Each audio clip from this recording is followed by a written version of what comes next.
Halo, Assalamualaikum. Di video kali ini, Miss Lina ingin membahas tentang pelajaran yang Miss Lina dapat dari film The Crow. Miss Lina akan membahas pelajaran yang Miss Lina dapat ya, tapi untuk Miss Lina tetap disaring ya nilai-nilai yang tidak sesuai dengan agama Miss Lina tidak contoh ya, karena kalau film barat kan seringkali memang ada berbagai nilai-nilai yang tidak sesuai ya dengan ajaran Al-Quran dan hadis. Tapi yang Miss Lina pelajari dan di video ini Miss Lina lebih ke tentang pelajaran dari film The Crow dan tentang membuat kesalahan ya. Karena minggu ini cukup wow bagi Miss Lina dengan berbagai macam pelajaran hidup yang Miss Lina dapat minggu ini. So here it goes ya.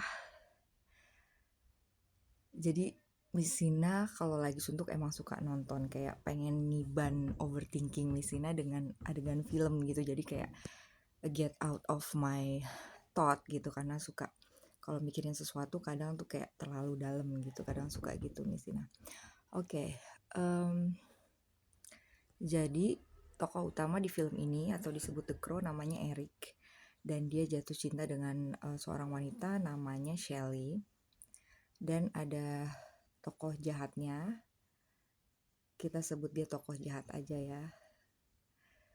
Dia itu dilambangkan sebagai orang yang kalau dari luar kita lihat nih orang baik-baik nih, orang yang terhormat, tapi ternyata dia itu seperti meminta bantuan iblis lah gitu ya, supaya dia abadi. Jadi dia mengorbankan roh jiwa orang yang tidak berdosa gitu. Jadi kalau dibisikin nama orang jahat ini, nanti orang itu bisa matanya tiba-tiba putih terus jadi melakukan hal yang tidak bagus gitu.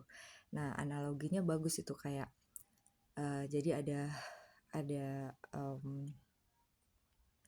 tokoh laki-laki di film itu, temennya Shelley. Dia bilang kalau dibisikin sama tokoh jahat itu tuh kayak orang itu ngeluarin bagian jiwa tergelap kamu sampai kayak kamu ngerasa benar-benar buruk gitu, sampai kamu melakukan hal-hal yang jahat. Yang lebih sering kayak kalau misalnya si tokoh jahat itu bisikin target itu ada yang bunuh diri gitu dengan loncat dari gedung, ada yang nusuk dirinya gitu. Film ini sadis ya, jadi film dewasa. Jangan pernah ngajak anak-anak untuk rating usia 17 tahun. 13 tahun juga, terus udah sekarang kayak udah juga warning ya, harus hati-hati juga, harus dilihat juga. Sebaiknya sih enggak ya, idealnya emang enggak diajak, jadi nonton yang semua umur aja. Bahkan semua umur juga masih ada kan, kadang adegan-adegan juga kan. Oke, balik lagi di film itu. Nah itu tuh dapat banget gitu Miss Lina, kayak sama kejadian yang Miss Lina alami gitu. Jadi ada kejadian, ada konflik dengan seseorang, dan Miss Lina kayak gambarin diri Miss Lina mungkin kayak di film itu, kayak mata Miss Lina jadi putih, terus jadi kayak kalau ngikutin ego, ikutin nafsu tuh jadi kayak gitu. Jadi kayak udah nggak waras tanda kutip ya. Kayak kadang kan kalau misalnya Miss Lina ya, kayak ada orang melakukan sesuatu terus Miss Lina pikir nggak sesuai dengan kebenaran yang Miss Lina anut gitu, terus Miss Lina jadi marah gitu, dan orang itu punya kebenaran dia sendiri dan jadinya konflik kan gitu. Tapi padahal kalau dipikir-pikir lagi kayak ya mungkin kita masing-masing punya kebenaran sendiri gitu, kebenaran sendiri-sendiri yang tidak dikomunikasikan, jadinya slack gitu kan. Meski ya Miss Lina menyampaikan permohonan maaf, tapi lewat ada perantara ya, karena Miss Lina masih belajar untuk ngatur emosi gitu. Tapi setelah kejadian itu tuh kayak Miss Lina tuh rasanya nyesek banget, dan biasa kalau nyesek tuh biasanya emang ada yang aku langgar gitu. Dan kayak terlepas dari segala logisnya Miss Lina yang kayak tapi kan karena dia gini, tapi kan karena kondisiku gini, kayak mau bela diri, kayak dalam hati deep down I know I'm wrong gitu. Misalnya tahu misalnya salah, dan kayak tokoh jahat itu kayak misalnya kadang mau merasa kali misalnya kayak tokoh jahat itu kayak dari luar kelihatan mungkin kelihatan baik nih orang, padahal dalamnya enggak sebaik itu gitu. Nah tapi kadang ngerasa baik lagi tuh setelah kayak nulis di jurnal gitu, di diary, terus kayak cerita sama orang yang insya Allah terpercaya ya, terus kayak dapet perspektif yang lain, terus sampai ada yang bilang ya jadikan ini pembelajaran gitu ya, benar ya. Dan banyak dari peristiwa itu kayak misalnya belajar teori tanda kutip ya, ajaran-ajaran yang misalnya pelajari, misalnya tentang sabar, misalnya tentang sikap Rasul yang kalau diludahi dia nggak bales malah nyuapin orang itu, emang ternyata misalnya belum bisa gitu, masih ego gitu, dan masih ego yang menang ya gitu. Dan to make myself feel better, like I usually find YouTube gitu, dan ada YouTube inner game ya, nanti misalnya kayak attach, dia sebut itu inner game, kayak pergulatan dalam diri kita tuh ada. Dia namanya Pak Zen ya, Pak Zen, dia S3 dokter psikologi, dan dia bilang ya kita perlu menguasai internal diri kita gitu, jangan kayak ngeliatnya keluar gitu, pasti diri gitu, diri ini gitu. Dan misalnya tadi kayak saya menyuci baju dengerin lagi videonya Abu Marlo, jadi dia bilang pokoknya intinya tuh hubungan dengan Tuhan gitu. Kayak misalnya kita konflik sama orang, apakah konflik itu merusak hubunganku dengan Tuhan gitu. Karena kalau misalnya kayak sesama manusia bisa aja kayak ego kan, ego banget yang berperan kayak apa yang Misina rasain. Tapi kalau misalnya kita balik lagi ke Tuhan, aku melanggar Tuhan nggak gitu, Tuhan marah nggak sama aku kalau aku kayak gitu. Dan juga di video yang Abu Marlo itu dia bilang lagi, nanti linknya Misina kasih juga di bawah deskripsi.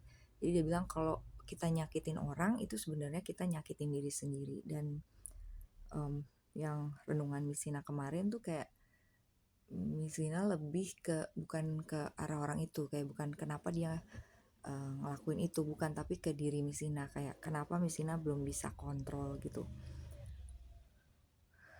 Jadi itu tentang berbuat kesalahan. Dan balik lagi di film The Crow, mungkin pelajaran lain yang bisa diambil itu kan intinya si Eric dia mau, ini spoiler, si Eric mau menyelamatkan jiwa kekasihnya dengan menukar jiwanya, tapi ternyata syaratnya tuh dia bisa abadi itu kalau cintanya tulus gitu, cintanya tulus, nggak ada keraguan gitu.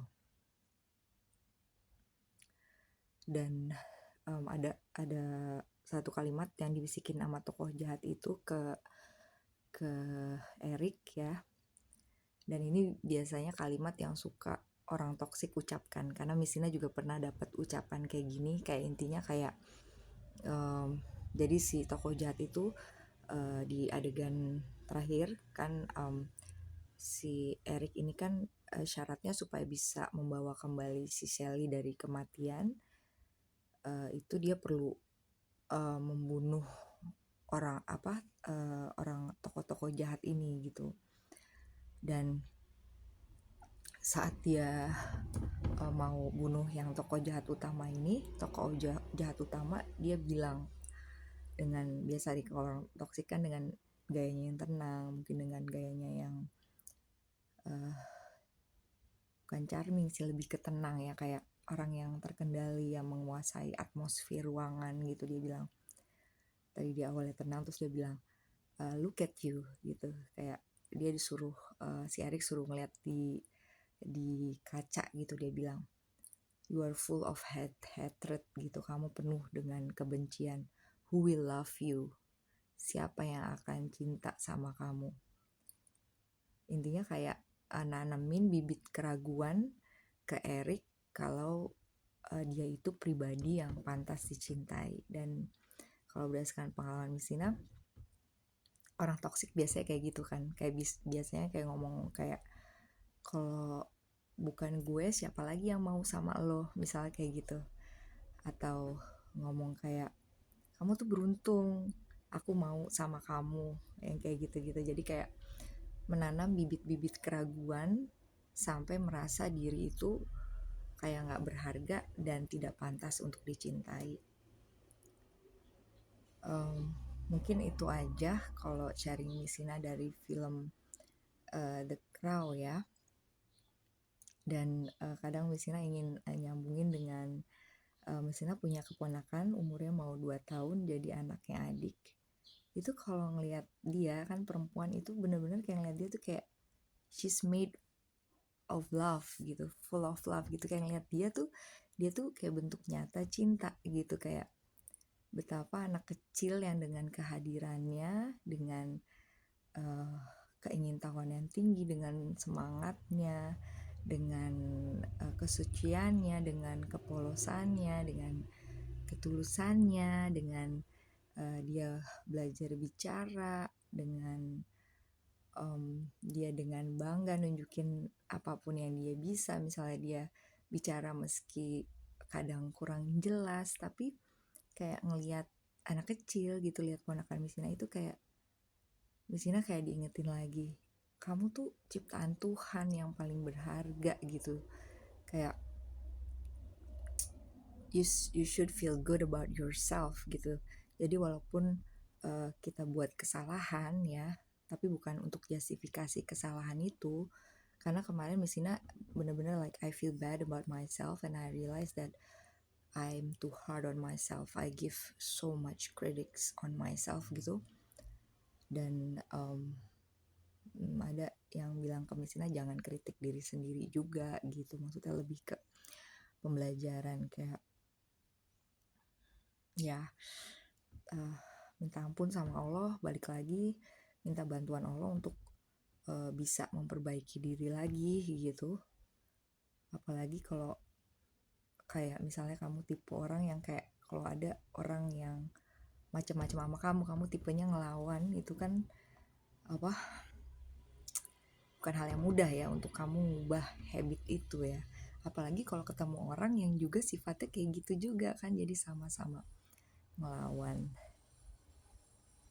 Jadi itu aja sih sharing Misina, kayak perlu belajar lagi menerima diri sendiri, mencintai diri sendiri apa adanya, menghargai setiap usaha perbaikan yang ingin kamu lakukan gitu. Dan kayak sempet kayak ada pikiran Misina yang kayak, percuma kamu belajar agama misalnya kayak gitu, ada. Dan Misina emang pernah mendapatkan perkataan seperti itu, kayak percuma kamu belajar agama tapi sikap kamu tetap kayak gitu ya. Mungkin ada benernya juga gitu, tapi kayak kita manusia yang penuh dengan kekurangan. Nah, yang Misina pegang gimana bisa comeback stronger, bisa memperbaiki diri lagi. Dan semoga kalau diuji Allah dengan situasi yang serupa atau dalam bentuk yang lainnya, semoga bisa mengatasi dengan lebih baik. Dan untuk dia gitu, bukan untuk ego ya. Kayak itu aja. Bye, see you on the next video. Assalamualaikum warahmatullahi wabarakatuh.